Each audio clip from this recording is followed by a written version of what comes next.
Nah sebenarnya kalau balik lagi ya, menangin kompetisi itu aslinya sebenarnya adalah bonus kan.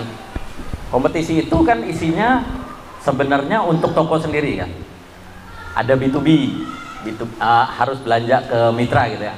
Belanja ke mitra untuk apa? Supaya produk di toko lengkap kan. Supaya produk di toko lengkap, ya tadi lagi balik lagi, kalau sering belanja ke mitra, mitranya bisa ngeluarin banyak, mitranya akan dapat harga lebih murah dari atasnya lagi, sehingga keuntungan itu balik lagi ke SRC bisa makin besar. Nah ada belanja mitra, terus kemudian ada misi-misi yang kayak ngerapin toko, misi ngumpul di paguyuban gitu ya, misi majang segala macam. Itu kan hanya pancingan sebenarnya dari Sampurna kan, pancingan supaya akhirnya kita melakukan itu di toko, bersihin toko, ngerapin toko gitu.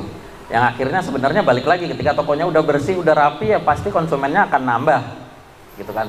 Dibanding toko yang enggak rapi gitu. Kita sendiri lah ya, kalau lagi jalan terus pengen ke toko gitu kan, mesti milih toko yang rapi.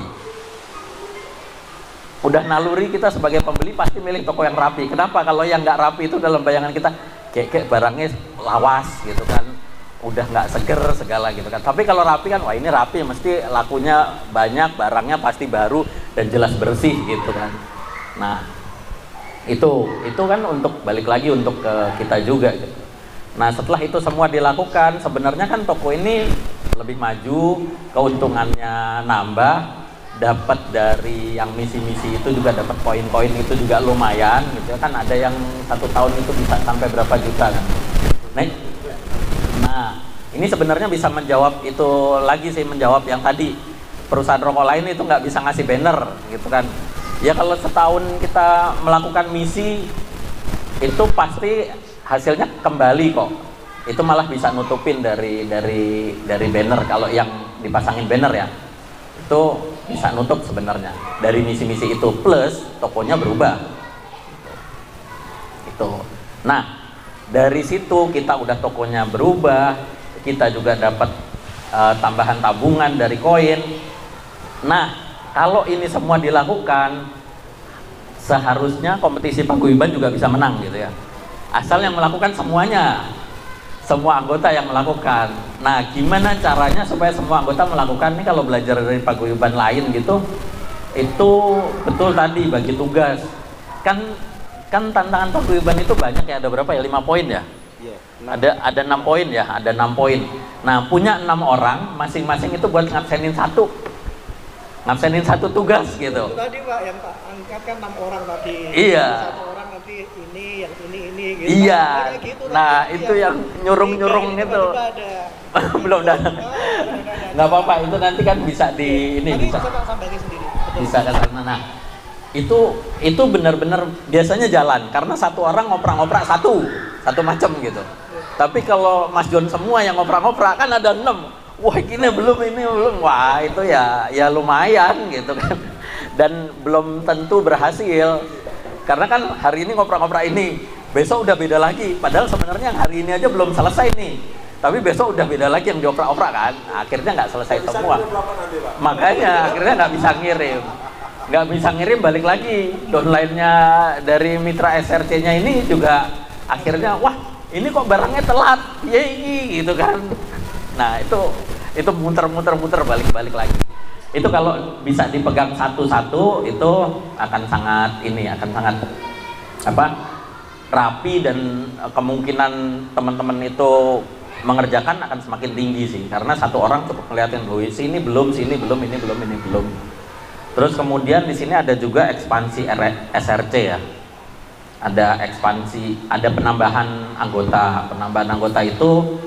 Ini juga jangan cuma 1 orang juga sih yang kerja, karena kan 10 anggota. Nah kalau misalkan 1 orang yang kerja nyari teman 10 kan susah.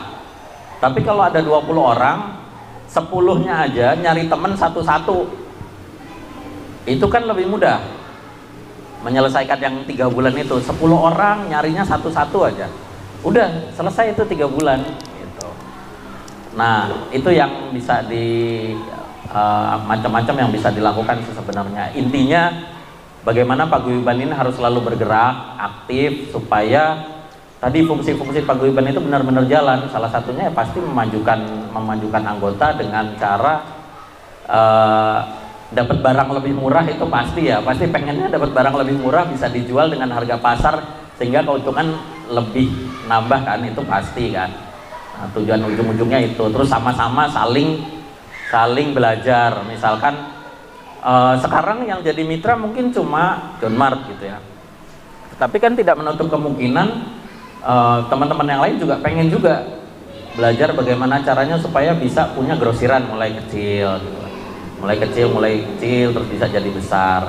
Gimana mengelola toko yang jumlahnya lebih dari satu gitu kan. Nah itu kan belajarnya di paguyuban, diskusi juga di paguyuban, belajar di paguyuban. Nah itu fungsi-fungsi paguyuban yang sebenarnya banyak bisa dilakukan, dan untuk memajukan ininya sih, memajukan tiap anggota juga. Itu saya rasa mungkin cukup ya. Jadi nanti Pak Ipung bisa lebih detail lagi apa-apanya, misi-misinya. Nah harapannya sih tadi yang dibagi 6 orang gitu ya. Terus kemudian paguyubannya ini fungsinya kalau dikompakin, terus belanjanya semua rutin gitu ya, nggak cuma 1 minggu sekali. Kan kadang toko sebenarnya kan belanja 1 minggu sekali agak berat ya, kecuali yang modalnya gede sih ya. Yang modalnya gede belanja 1 minggu sekali bisa.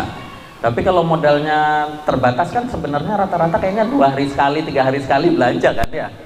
Nah itu kalau belanjanya selalu ke tempat yang sama, bargaining power lebih gede, harga bisa lebih ditekan lebih murah, keuntungan bisa lebih nambah. Itu mudah-mudahan itu semua bisa dijalankan dengan kekompakan teman-teman semua. Itu mungkin dari saya cukup. Nanti Pak Ipung akan nambahin lebih detailnya. Terima kasih teman-teman semua. Assalamualaikum warahmatullahi wabarakatuh.